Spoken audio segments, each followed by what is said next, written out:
Okay, so we're diving deep today into some notes by Ron W Rathbun, and we're looking at his thoughts on light and dark. Interesting. Not so much good versus evil, but more like how these ideas play into our sense of inner peace and the way we connect with others. I like it. So we're calling this deep dive Light of Awareness. And yeah, our mission here is to kind of pull out any insights we can about protecting ourselves, understanding the people around us, and maybe even turning into our own intuition a bit more. I think that that's a great idea. People can really benefit from this. Yeah, I think so too.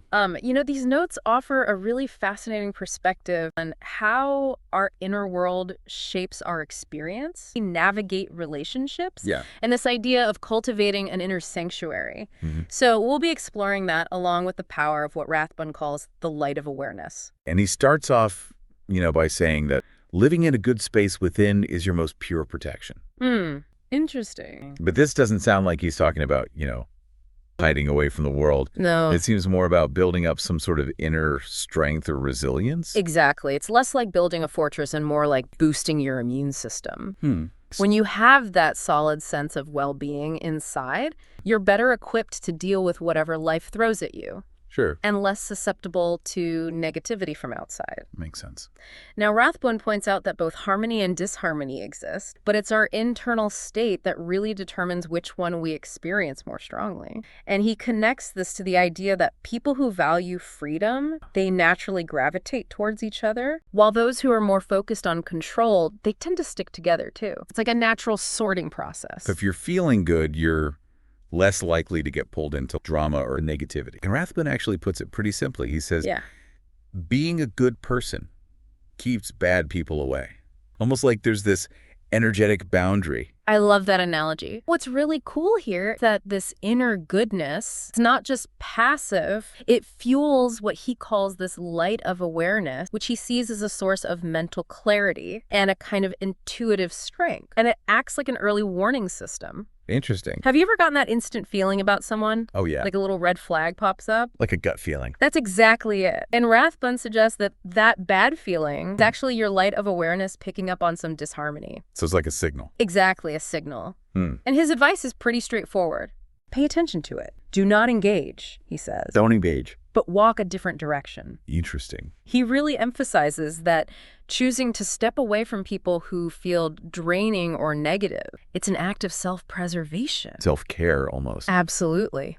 Now, he also mentions this idea that this inner light dispels the darkness of mental confusion known as compartments. Right. So what are these compartments? So think of them as those areas in our minds where things aren't quite clear, where we might be holding on to unresolved issues. Okay. And Rathbun is saying that cultivating our inner light, This awareness. yes, this awareness helps to illuminate those areas, brings clarity and understanding. Considering how limited our time is, he stresses the importance of surrounding ourselves with people who embody care and kindness, because that fosters positive growth. So then where does this darkness in our interactions even come from? Well, Rathbun boils it down to one thing. To one thing. Control. Control. He says, all the darkness in life is based in one thing, and that is when one human being tries to control another. Wow. He sees human evolution as this movement away from disharmony towards greater harmony, and he emphasizes that growth, true growth, is impossible without light, without that freedom from control. So how do we tap into this light? Well, he introduces this idea of the Kelee. The Kelee. What is that? He describes it as this inner space, Okay. a direct pathway to this light of awareness Interesting. that he believes resides within our spirit. In our spirit. Yeah, and he even mentions Kelee meditation as a practice to strengthen this connection and dispel what he calls the darkness of unknowing. The darkness of unknowing. Yeah, and ultimately he suggests that the journey to finding our inner light starts with recognizing and nurturing our own inherent goodness. So recognizing our own good. Yes. Okay, so to kind of sum it all up, we've been looking at Rathbun's ideas on how our internal well-being can protect us, how our intuition can be a warning system, and how this desire for control can create negativity. Exactly. And he suggests that by connecting with our own goodness, we can access this light of awareness Yes. that guides us towards growth and better relationships. More harmonious relationships. So much to think about. It really is, and it leads us to a final thought for you to consider. As you go about your day, think about this. In light of these ideas about the interplay of light and dark in our lives, how can you cultivate your own light of awareness? Good question. And consciously choose those connections that truly nourish your well-being and support your own personal growth? Lots to ponder. Definitely. Thanks for joining us on this deep dive. It was a pleasure. Until next time.